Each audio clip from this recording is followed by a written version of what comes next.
Hoya of the day, this beautiful variegated version of the Wayetti. Although this plant is known for its slow growth, it does give us very beautiful leaves. I love the beautiful creaminess of the leaf. You see that subtle with the sun stress and then the darkness of the outer margins.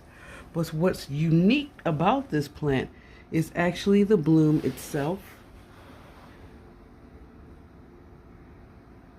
It is fuzzy in nature, and as the days progress, this bloom will eventually become wet and it'll drop off.